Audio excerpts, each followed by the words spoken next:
Assalamualaikum warahmatullahi wabarakatuh. Perkenalkan, nama saya Akbar Putra Sauki dengan NPM 2019 14500 dari Fakultas Ilmu Pendidikan dan Pengetahuan Sosial Universitas Indraprasta PGRI. Salam sejahtera untuk kita semua. Pada hari ini, yaitu Senin tanggal 4 Juli 2022, saya akan mempresentasikan seminar proposal yang berjudul Pengaruh Kebiasaan Belajar terhadap Hasil Belajar Siswa kelas 11 IPS di SMA Negeri 1 Bojonggede. Dalam kesempatan kali ini, saya mengucapkan terima kasih kepada Bapak Rendika Valeri, SPD, MPD, selaku dosen pengampu mata kuliah metode penelitian. Terima kasih telah mempercayakan saya untuk melakukan presentasi pada hari ini. Dalam kesempatan kali ini, saya akan menjelaskan 3 hal penting, yaitu yang pertama adalah pendahuluan yang mencakup latar belakang, identifikasi masalah, pembatasan masalah, rumusan masalah, tujuan penelitian, kegunaan penelitian, dan sistematika penelitian. Dan yang kedua yaitu landasan teori, kerangka berpikir, dan hipotesis yang mencakup landasan teori, kerangka berpikir, penelitian yang relevan, dan hipotesis. Dan yang terakhir yaitu yang ketiga, metode penelitian yang mencakup tempat dan waktu penelitian, metode penelitian, populasi dan sampel, teknik pengumpulan data, instrumen penelitian, dan teknik analisis data. Pertama, saya akan menjelaskan latar belakang penelitian. Pada dunia pendidikan, pastinya setiap orang menginginkan sebuah perubahan untuk menjadi pribadi yang lebih baik dan bermanfaat bagi sekitar. Melalui pendidikan, manusia dibimbing melalui jenjang pendidikan yang pada dasarnya diajak untuk senantiasa belajar. Jenjang pendidikan dimulai dari TK sampai dengan tingkat perguruan tinggi. Pendidikan terdiri dari beberapa unsur, di antaranya yaitu guru, peserta didik, dan sistem pembelajaran. Jika ketiga unsur tersebut memiliki kualitas yang baik, maka kegiatan belajar dapat berjalan dengan baik. Kegiatan belajar sangat luas artinya. Bahkan kata belajar dapat disematkan dalam berbagai kegiatan. Seperti kegiatan belajar pertama kali sudah dapat dilaksanakan bahkan semenjak masih bayi. Kegiatan belajar dimulai dari lingkungan terdekat yaitu keluarga. Setelah kegiatan belajar dapat dilaksanakan di sekolah hingga lingkungan sekitar tempat tinggal. Setiap individu ataupun kelompok dalam mengikuti kegiatan belajar pastinya mengharapkan hasil belajar yang memuaskan. Hasil belajar merupakan keluaran dari kegiatan belajar yang selama peserta didik jalani.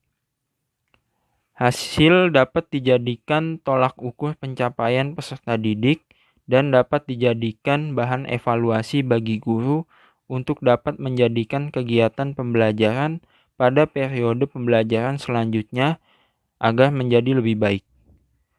Hasil belajar yang baik dapat dicapai yaitu melalui kebiasaan belajar siswa. Hasil belajar siswa rendah karena dipengaruhi oleh beberapa faktor, yaitu salah satunya adalah faktor kebiasaan belajar siswa. Berdasarkan hasil observasi di atas, kebiasaan belajar perlu ditanamkan pada setiap siswa. Kebiasaan dapat dibangun melalui hal-hal kecil terlebih dahulu. Kebiasaan belajar adalah gabungan antara kata kebiasaan dan belajar, yang keduanya memiliki hubungan.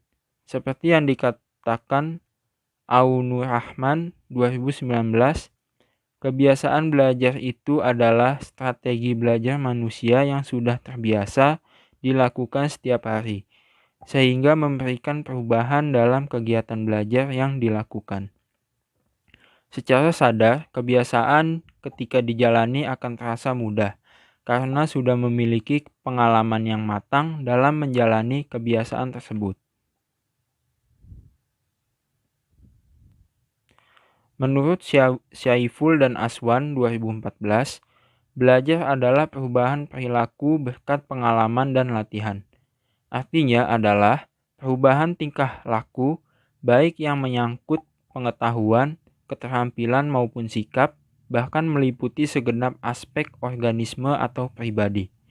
Dapat dikatakan bahwa belajar adalah sebuah kegiatan untuk merubah pengetahuan, tingkah laku serta keterampilan seseorang agar mendapatkan hasil yang sesuai dengan tujuan belajar. Kebiasaan dan belajar memiliki pengertian masing-masing. Namun dengan kebiasaan, maka kegiatan belajar dapat ditingkatkan karena dapat dilakukan dengan cara berulang-ulang. Setiap perubahan dalam belajar pastinya membuahkan hasil, walaupun hasil tersebut bisa dikatakan maksimal ataupun belum sepenuhnya berhasil. Maka dari itu, kebiasaan yang dibentuk melalui kegiatan belajar, siswa diharapkan dapat merubah hasil belajar siswa. Berdasarkan uraian di atas, maka peneliti tertarik untuk melakukan penelitian yang berjudul Pengaruh Kebiasaan Belajar Siswa terhadap Hasil Belajar Siswa kelas 11 di SMAN 1 Bojonggede.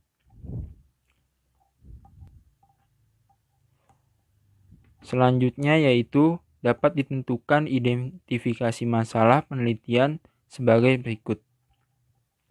Yang pertama yaitu bagaimana hasil belajar pada siswa kelas 11 IPS di SMAN 1 Bojonggede. Yang kedua yaitu bagaimana cara merubah hasil belajar siswa kelas 11 IPS di SMAN 1 Bojonggede. Yang ketiga, seberapa besar pengaruh kebiasaan belajar terhadap hasil belajar siswa kelas 11 IPS di SMAN 1 Bojonggede. Yang keempat, apakah penerapan kebiasaan belajar siswa dapat mempengaruhi hasil belajar siswa di kelas 11 IPS SMAN 1 Bojonggede. Dan yang kelima, apakah terdapat pengaruh kebiasaan belajar terhadap hasil belajar siswa kelas 11 IPS di SMAN 1 Bojonggede. Selanjutnya yaitu ada batasan masalah. Agar penelitian dapat dilakukan dengan maksimal dan mendalam, maka peneliti membatasi masalah yang diteliti. Agar penelitian dapat dilakukan dengan lebih memfokuskan penelitian, maka permasalahan dibatasi pada kebiasaan belajar dan hasil belajar. Selanjutnya yaitu rumusan masalah. Berdasarkan latar belakang, identifikasi dan batasan masalah di atas, maka dapat dibuat rumusan masalah sebagai berikut yaitu adakah pengaruh kebiasaan belajar siswa terhadap hasil belajar siswa kelas 11 IPS di SMA Negeri 1 Bojonggede. Selanjutnya yaitu ada tujuan penelitian. Berdasarkan masalah yang telah ditemukan, maka tujuan penelitian ini adalah untuk mengetahui adanya pengaruh kebiasaan belajar terhadap hasil belajar siswa kelas 11 IPS di SMA Negeri 1 Bojonggede. Selanjutnya yaitu ada kegunaan penelitian. Yang pertama yaitu kegunaan teoritis. Secara teoritis, penelitian ini diharapkan dapat bermanfaat untuk memberikan sumbangan bagi dunia pendidikan, terutama untuk meningkatkan hasil belajar melalui kebiasaan belajar siswa. Yang kedua yaitu kegunaan praktik. Yang kegunaan praktik ini dibagi menjadi 3. Yang pertama yaitu bagi siswa, mempengaruhi dan mengarahkan siswa atau peserta didik ke arah tujuan yang ingin dicapai, yaitu kualitas peserta didik melalui kebiasaan belajar siswa, sehingga siswa dapat dengan nyaman untuk mengikuti kegiatan belajar mengajar secara lebih aktif secara lebih efektif dan efisien. Selanjutnya yaitu ada sekolah.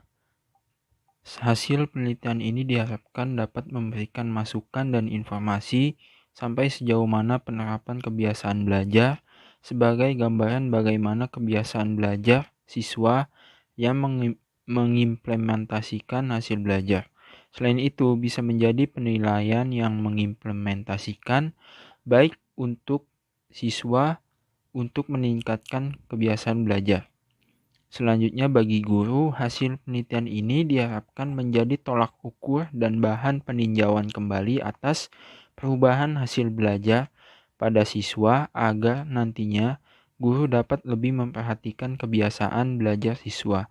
Selain itu, dapat memberikan bahan inovasi bagi guru dalam meningkatkan hasil belajar menjadi lebih baik dan memberikan manfaat bagi siswa dan guru. Selanjutnya di sini ada sistematika penelitian yang terdiri dari 5 bab. Bab pertama yaitu pendahuluan, bab kedua yaitu landasan teori, kerangka berpikir dan hipotesis. Bab ketiga yaitu metode penelitian, bab keempat yaitu hasil penelitian dan pembahasan, dan bab kelima yaitu terdiri dari kesimpulan dan saran. Selanjutnya saya akan menjelaskan landasan teori, kerangka berpikir, dan hipotesis.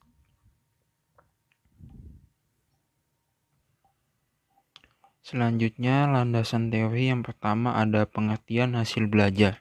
Hasil belajar didapatkan setelah siswa menjalani serangkaian proses belajar.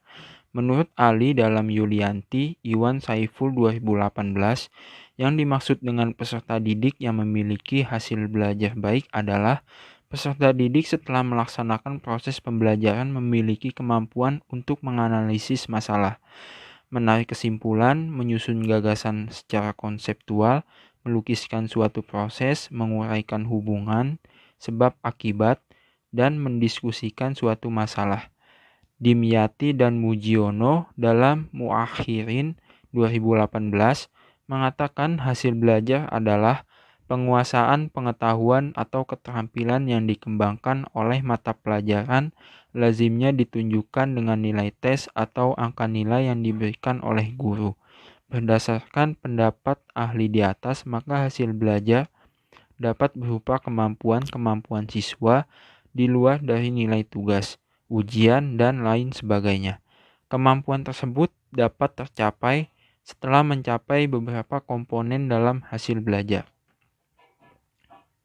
Yang kedua yaitu ada faktor-faktor hasil belajar yang terdiri dari faktor internal, yaitu ada faktor jasmania yang mencakup faktor kesehatan dan cacat tubuh, faktor psikologis yang mencakup inteligensi, perhatian, minat, bakat, motif, kematangan, dan kesiapan. Selanjutnya ada faktor kelelahan, dan yang terakhir yaitu faktor eksternal. Faktor eksternal ini terdiri dari lingkungan sosial sekolah, dan lingkungan sosial masyarakat, lingkungan sosial keluarga, lingkungan non-sosial yang terdiri dari lingkungan alamiah, faktor instrumental, dan faktor materi pelajaran atau yang diajarkan ke siswa. Selanjutnya ada indikator hasil belajar. Komponen hasil belajar terdiri dari aspek kognitif, afektif, dan psikomotorik. Aspek kognitif yaitu didapatkan dari hasil tes, evaluasi belajar, ujian, serta tugas siswa. Aspek afektif yaitu meliputi penilaian siswa berupa pembentukan sikap dan perilaku siswa yang mengikuti kegiatan belajar. Aspek psikomotorik berupa kemampuan siswa dalam menunjukkan keterampilan bertindak siswa dalam kegiatan belajar. Hasil belajar digunakan oleh guru untuk dijadikan ukuran atau kriteria dalam mencapai suatu tujuan pendidikan. Elizabeth tahun 2019, Hamdani 2020, Haimah 2021. Dari ketiga kriteria aspek tersebut, maka hasil belajar nantinya dapat memenuhi hasil belajar. Selanjutnya ada definisi kebiasaan belajar. Menurut Makfiroh, Rohman, dan Sulastri tahun 2015, kebiasaan belajar dapat diartikan sebagai cara atau teknik yang menetap pada diri siswa pada waktu menerima pelajaran, membaca buku, mengerjakan tugas, dan pengaturan waktu untuk menyelesaikan kegiatan. Selanjutnya ada kebiasaan belajar siswa. Yang pertama yaitu ada mencatat, kedua memiliki ruang belajar, ketiga membuat diagram atau ringkasan, keempat membuat jadwal, kelima berlatih, dan yang terakhir yaitu melakukan usaha ekstra. Selanjutnya yaitu pentingnya kebiasaan belajar. Berdasarkan uraian di atas, terkait definisi serta kebiasaan-kebiasaan belajar siswa, maka memang kebiasaan belajar memiliki peranan penting dalam menjadi bagian dari proses belajar. Kebiasaan sangat erat hubungannya dengan perilaku individu yang terus berulang dari waktu ke waktu. Begitu pula dalam proses belajar. Proses belajar jika ingin mendapatkan hasil belajar yang maksimal, maka perlu dilakukan berulang-ulang. Walaupun dimulai dari hal terkecil, misalkan kebiasaan dalam membereskan alat-alat tulis, buku, serta alat belajar lainnya setelah mengikuti kegiatan belajar. Perubahan kecil seperti itu, bila sudah menjadi kebiasaan, maka akan berdampak pada hasil belajar siswa. Maka mulailah kebiasaan belajar dari hal-hal kecil agar mudah dalam membentuk stereotip baik dalam belajar. Selanjutnya yaitu ada penelitian yang relevan. Penelitian yang berjudul Hubungan Kebiasaan Belajar dengan Hasil Belajar IPA Siswa yang dilakukan oleh Evi Afrianti, Igusti Ngurah Japa, dan Ndara Tangguh Renda. Selanjutnya ada kerangka berpikir. Kebiasaan belajar dapat dilakukan secara terus-menerus tanpa adanya paksaan, karena sudah terbentuk sebagai stereotip. Kebiasaan belajar sendiri harusnya dapat ditanamkan melalui lingkungan sekitar siswa, meliputi lingkungan keluarga, sekolah, hingga masyarakat ataupun orang yang ada di sekitarnya. Kebiasaan belajar apabila tidak diperhatikan oleh pihak terkait seperti guru, orang tua siswa, serta teman-temannya akan memberikan dampak negatif. Maka dari itu perlu adanya bimbingan kepada siswa terkait kebiasaan belajar yang mereka terapkan sehari-hari. Kebiasaan belajar pun sudah menjadi bagian dari arti penting esensi belajar. Kebiasaan belajar memiliki pengaruh terhadap hasil belajar siswa. Jika kebiasaan belajar siswa mendukung tercapainya hasil belajar, maka dipastikan hasil belajar yang didapatkan akan maksimal. Sebaliknya, jika saja kebiasaan belajar yang buruk akan menciptakan hasil belajar yang kurang maksimal dan tidak memenuhi kriteria penilaian. Selanjutnya yaitu hipotesis. Hipotesis adalah jawaban sementara terhadap rumusan masalah penelitian yang diajukan. Maka titik tolak merumuskan hipotesis adalah rumusan masalah dan kerangka berpikir. Hipotesis penelitian dirumuskan dalam bentuk pernyataan. Berdasarkan kajian teori dan kerangka berpikir, mana peneliti mengajukan hipotesis penelitian yang diduga terdapat pengaruh kebiasaan belajar terhadap hasil belajar kelas 11 IPS di SMA Negeri 1 Bojonggede.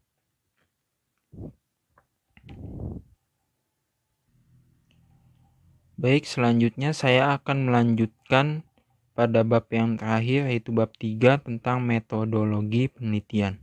Yang pertama ada tempat dan waktu penelitian. Waktu penelitian, lamanya waktu penelitian dan pengumpulan data, peneliti membutuhkan waktu kurang lebih 5 bulan, mulai dari bulan Maret 2022 sampai dengan Juli 2022.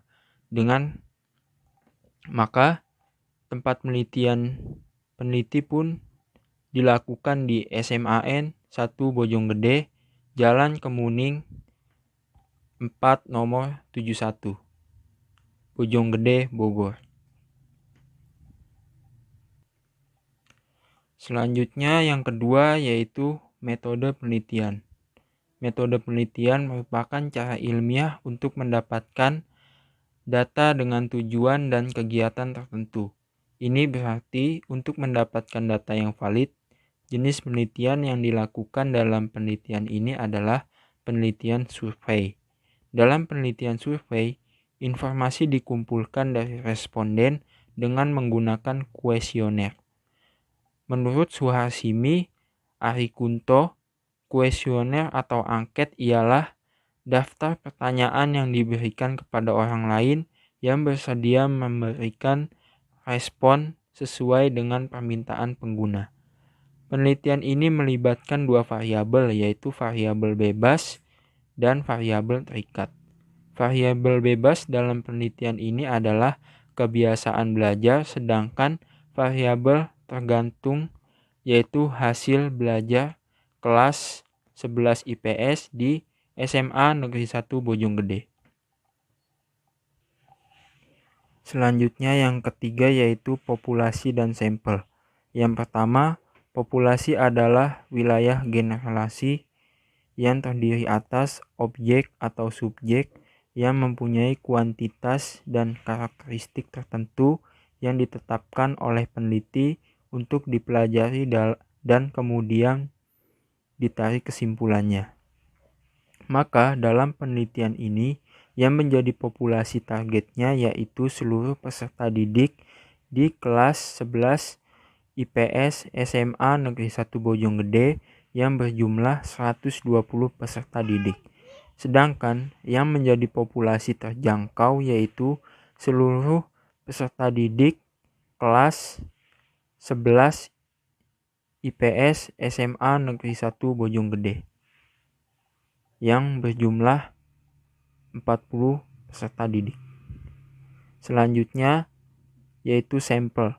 Sampel ialah bagian yang berasal jumlah serta ciri yang dipunyai oleh populasi tadi. Jika populasi besar, penelitian tak dapat memahami seluruh yang terdapat pada populasi. Contohnya, kurangnya dana, energi, serta waktu. Maka penelitian bisa memakai sampel dari populasi. Sugiono 2015.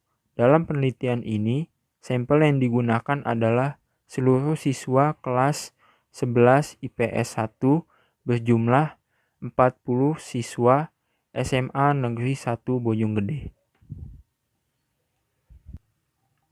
Selanjutnya yaitu metode pengumpulan data. Teknik yang dipergunakan dalam penelitian ini adalah yang pertama ada angket atau kuesioner. Kuesioner atau angket menurut Sugiono 2016, kuesioner merupakan teknik pengumpulan data yang dilakukan dengan cara memberi seperangkat pertanyaan atau pertanyaan tertulis kepada responden untuk dijawabnya. Angket yang digunakan dalam penelitian ini 40 berbentuk skala Likert untuk mengukur sikap dengan pernyataan bersifat tertutup, yaitu jawaban atas pertanyaan yang diajukan sudah disediakan. Responden diminta untuk memilih kategori jawaban yang telah diatur oleh peneliti dengan memberikan tanda centang pada kolom yang tersedia. Angket ini digunakan untuk mengetahui kebiasaan belajar siswa. Yang kedua yaitu dokumentasi. Dokumentasi ditujukan untuk memperoleh data langsung dari tempat penelitian, meliputi buku-buku yang relevan, peraturan-peraturan, laporan kegiatan, foto-foto, film dokumenter, dan data yang relevan penelitian. Dokumentasi yang dilakukan oleh peneliti ialah pengumpulan data-data siswa dan nilai rapot siswa kelas 11 IPS di SMA Negeri 1 Bojonggede semester genap tahun pelajaran 2022 hingga 2023 sebagai sumber utama untuk mengetahui hasil belajar yang diperoleh oleh siswa. Selanjutnya yaitu ada instrumen penelitian. Menurut Sugiono 2017 menyatakan bahwa instrumen penelitian adalah suatu alat yang digunakan untuk mengukur fenomena alam maupun sosial yang diamati. Secara spesifik, semua fenomena ini disebut variabel penelitian. Yang pertama yaitu variabel hasil belajar sebagai variabel Y.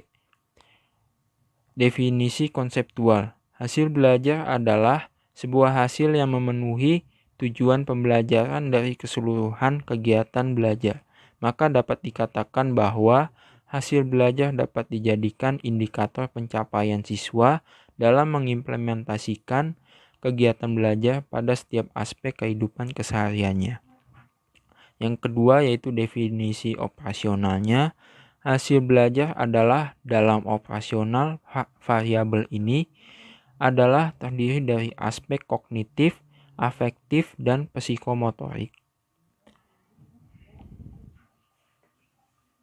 Selanjutnya yaitu variabel kebiasaan belajar sebagai variabel X.